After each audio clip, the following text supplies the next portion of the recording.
Welcome home, Cojourners. I'm glad you're here for another episode. I'm Dr.Thema, licensed psychologist, ordained minister, and sacred artist, here to help facilitate your journey back home to yourself. And I am so grateful to introduce to you our next guest, who actually has been with the podcast over the years as the singer of our intro and outro, Dr. Joy Jones. Welcome, Joy. Thank you so much. Let me tell the people about you. Joy and I have been friends for like 30 years, which is just amazing. We met on the campus of Duke University. And Dr. Joy Jones is a recording artist, anthropologist, urban farmer, and medical doctor. She is board certified in family medicine and psychiatry, as well as functional medicine and lifestyle medicine. She is also the CEO and founder of Whole Village Health, which you should follow on Instagram, a global wellness firm deeply rooted in liberation medicine. Locally, she works with individuals impacted by the correctional system, both incarcerated and in the community, to help them redefine and achieve personal liberation. Globally, she has traveled to all 7 continents and can often be found leading medical missions to communities most in need. In her leisure, she can be found in the community organizing, in the studio creating, or in her garden cultivating, or doing stand-up comedy. In all her work, her personal goal is to help all who she comes in contact become healthier, happier, and more whole. I love it, Joy. I love it. Healthier, happier, and more whole. That's it. How are you? How's the body today? Oh, the body is great. The body's hot because it's hot outside. But I feel so blessed and so honored to be here with you. It's a long time coming. It's been a long time coming. But right on time. Right. That's it. For us to have our video format is right on time. And we like to start with a poem. Today's poem is by Amos Zubolton. It is entitled Struggle Road Dance. Struggle Road Dance. This is the camping ground where the water hole, the rest area. This is the tree under which I will lay. This poem, plant it here to see if there is growth. Come to the campfire with me. Make peace with your brothers, love for the sisters. We make this dance a celebration. Circle the flames, warm yourself and rest. We only wait here till it dawn on us. We know how far off is morning. When freedom comes, there'll be no more blues. This dance will not be sung when sweet freedom dawns on us, but sing it now, sing it now, sing it now. Yeah. Yes, we sing it now. We sing it now. So as we talk about the homecoming journey, coming back to ourselves, I know there are many ways and many things that can disconnect us from ourselves. But when I checked in with you about the area of homecoming that you would be able to share on today, I just love your answer of finding peace as a multi-gifted person. That's it. That's it. That is it. And the thing is, so this all goes back to, you started this. Okay. This all goes back to a quote that you put on Instagram where you said, a single gifted person will never understand a multi-gifted person. To them, you will always look scattered. Yeah. And I, along with the chorus of other multi-gifted people, were like, yes, we feel seen, right? Because people always say, oh, you're doing too much and you have to pick one. It's like that fluffy dog and the mother says, am I extra or are you just basic? I love it. That's how multi-gifted people feel. Like you just don't get it. I'm not doing too much. Maybe you're doing too little. Maybe you're doing too little. Maybe you need to check yourself, you know? But this is the thing. The more I sat with it, I said, oh, but sometimes I do feel scattered. You know, sometimes I do feel overwhelmed. Yes. sometimes I do feel burnt out. And so what do I do with that? Right. And I think, I don't think I'm the only person. Yeah. I think a lot of multi-gifted people are afraid to say that. Yes. Afraid to say, I need help, or I am tired. Yes. Or I need a moment. This is so good because to immerse ourselves in anything, say medical school, right, is huge. Yeah. But to say, I'm going to honor all of my gifts, it also means that's more time, more energy, that it is an ongoing, say, dance to figure out, like, what's my rhythm now? What's the balance of it now? And what's getting more of the attention now? Because I like to say we can do all the things, but not all of them at once. That's it. Right? That's it. So finding that pace, how did you get to tell yourself the truth that it was overwhelming sometimes? Well, I will say that I didn't tell myself. Your body told you? Well, my body did tell me, but first other people told me. My therapist was like, oh, so maybe you should do a silent retreat. Like, just go somewhere and just be still. Like, so she found this place in the Redwood Forest where it was like run by a monastery, I think. And you literally just sit and you're quiet. And I was like, I can't think of a more horrible thing. I can't think of a more horrible thing than so this doesn't sound healing. Right. You mean I do nothing? I just sit in the woods?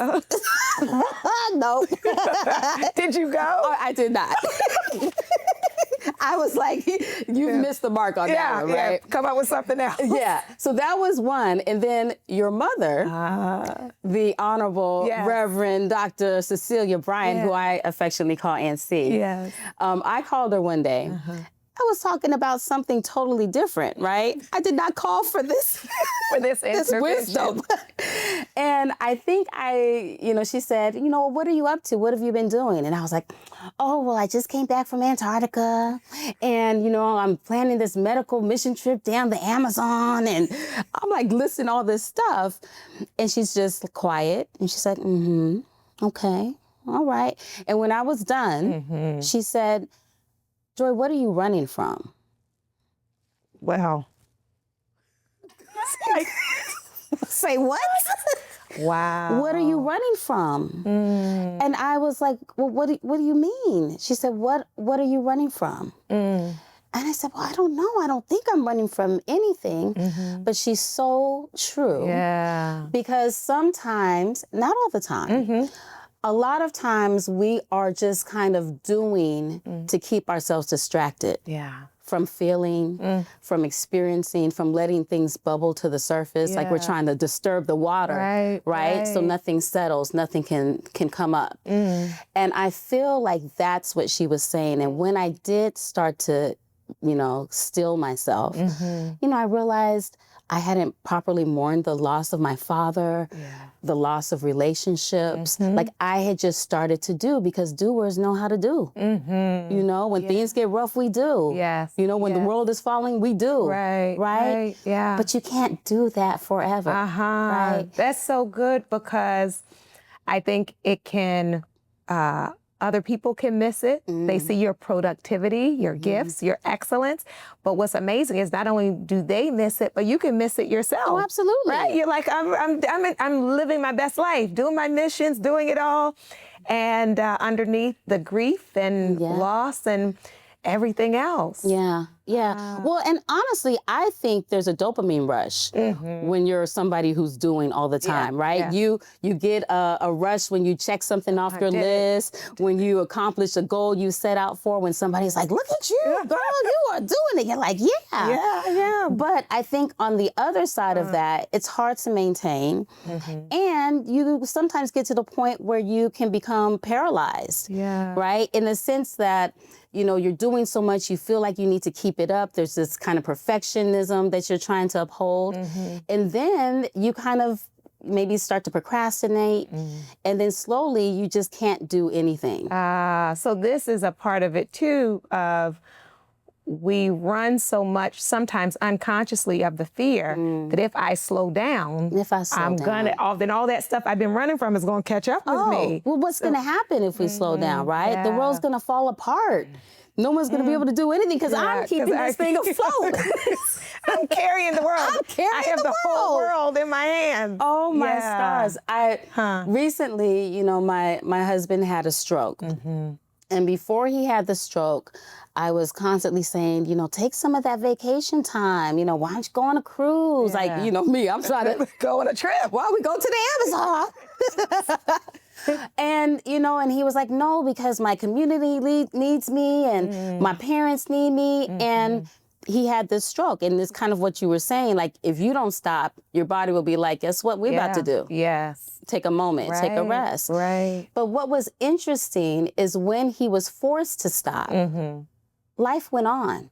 Yeah. Oh, a lot of times we think things will not go on if we are not doing everything. And the reality is that your job will replace you. Right. Yes. You know, your family members will find a way to meet their needs. That's right. Things go on. And so take that rest, take that vacation, take that sabbatical, take that nap. Right. Go lay down somewhere. Yes, go lay down somewhere. Absolutely. Find yourself a chair and be still.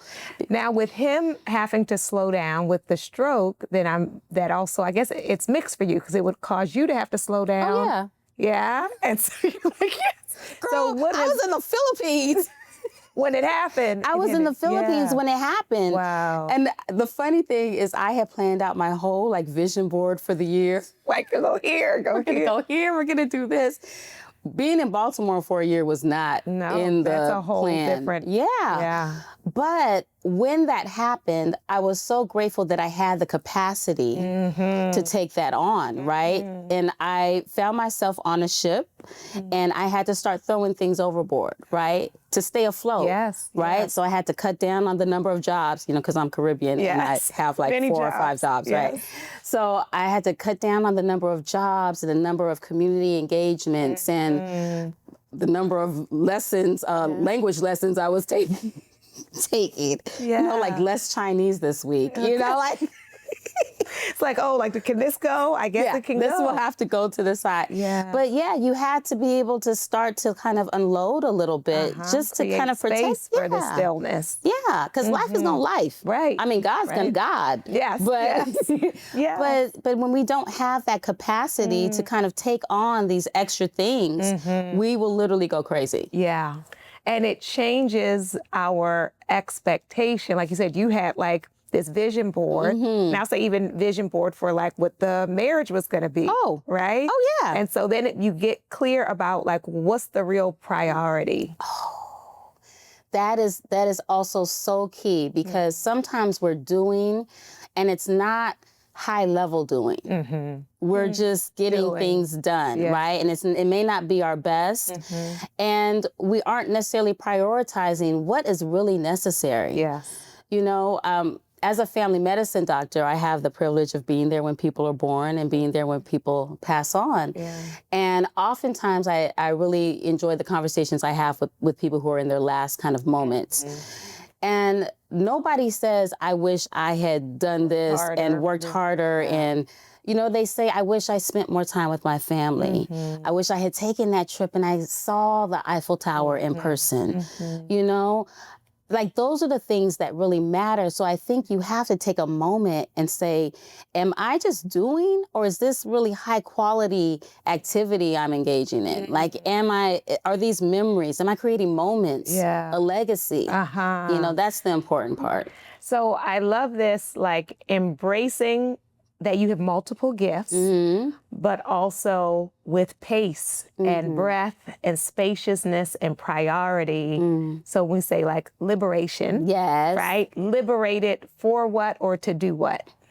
Or to be what, maybe. Yeah, liberated. Really, it's this making the space for life to come in a beautiful way, you know, to laugh more, to spend time with people that make you feel alive, that relax your nervous system and not activate it too much. I mean, of course, we want to turn up every now and then, right? Do a little dance every now and then. But you do want to be around people who not just bring you joy, but bring you peace, you know, and just have those moments. So I think liberate yourself to really enjoy life.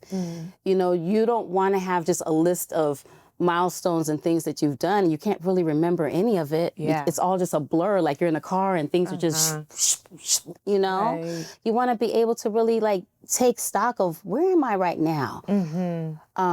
With some of my patients, I'll have them do a to-done list, right? Where we sit there and we say, these are the things that I've done. You know, I graduated from high school. Yes. You know, I saw the Eiffel Tower. I learned how to make ramen by myself. You know, like, but we just accomplish the little things. Yeah. You know, because sometimes we don't do that as doers. Right, right. We can be doers and busies. One of my quotes is, busy is not the same thing as healed. Right? And we can look very impressive with our busyness. That's it. And still not feel whole. That's it. So, and I do believe, and I know in your work with psychiatry as well, it's like setting goals that are a stretch but doable. Yeah. So would you say, instead of this like silent retreat, what Why would are we have been back a at the stretch? silent retreat? Because I feel like that was not doable. And I know there are those who are listening who are like, I don't want to go either. Right. So what's like something that would be a stretch but more doable for people who are trying to think of slowing down? A nap.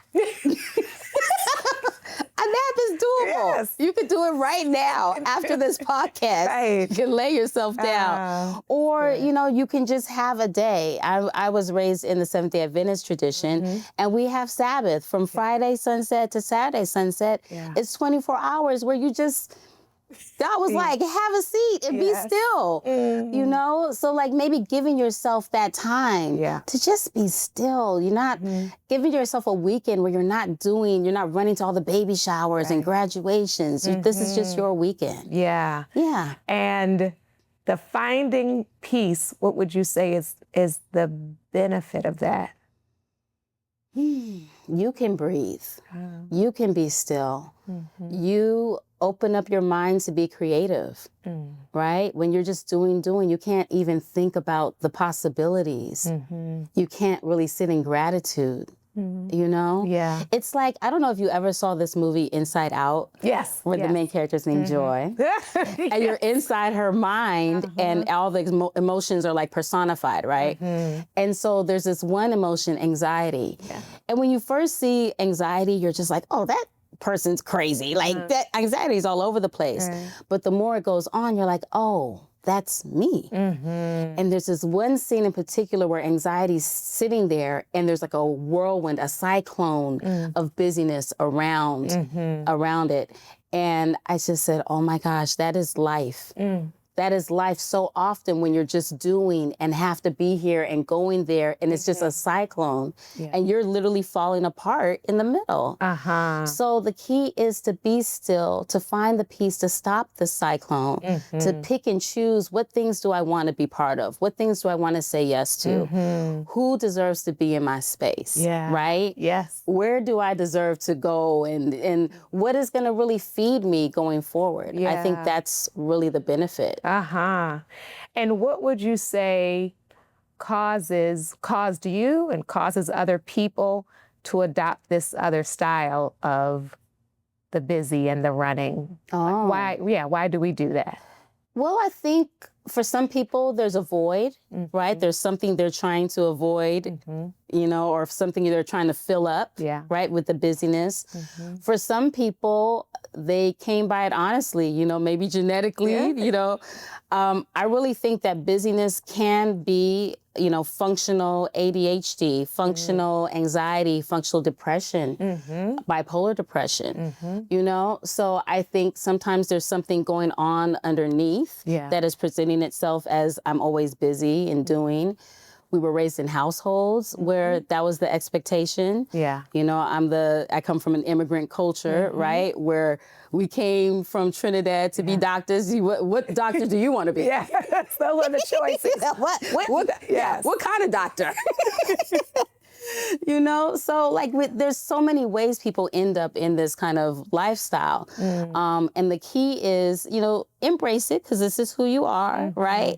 But find ways to navigate it so that you're not killing yourself, that, you know, you're able to really have quality experiences. And at the end of the day, when all is said and done, you have peace about your life. Yes, yeah. Then how do people find maybe the distinction between one message which says, focus, choose one, you know, or this other side of what you're saying of, you can be it all, but are you running from something? Like, yeah, how do you navigate that? I think I see it kind of like the Temptations, like, or some kind of like group, right? Where you have several like lead singers, but they're just kind of rotating their moment in the spotlight, right? Yes. So maybe this month I'm really focused on learning Chinese, right? And then maybe next month I'm all about growing my mushrooms.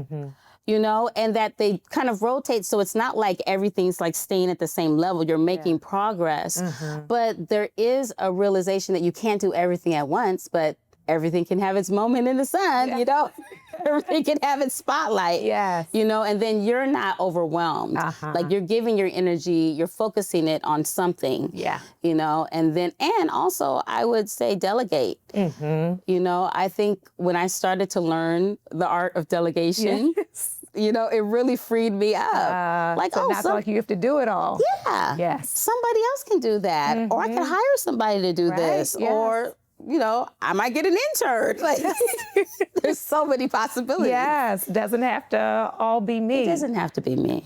Now, in the still stage of newlywed, I would ask, what would you say are the qualities of a good partner to a multi-gifted person?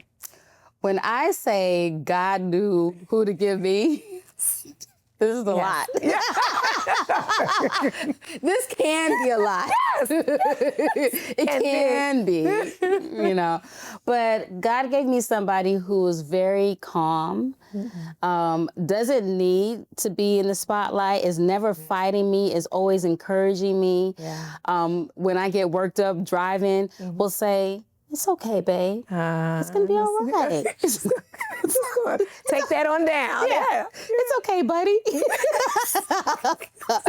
You know, but I think that really finding somebody who can balance you, not in a way that, you know, makes you feel like they're gaslighting you or patronizing you, but like, no, they see you, but they also know you need to calm down. You know, who will just walk up to you and hug you or say, why don't you take a nap for a moment? Why don't you have a seat for a moment?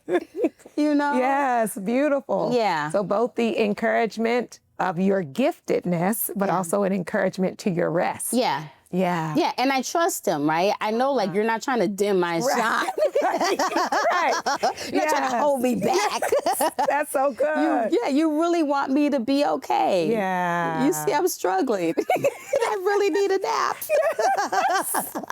And you'll be great tomorrow. I'll be fabulous tomorrow. And the next day he's like, you really need, you're better now, right? You needed that nap. Look, aren't we glad? We're all glad that you rested. Absolutely.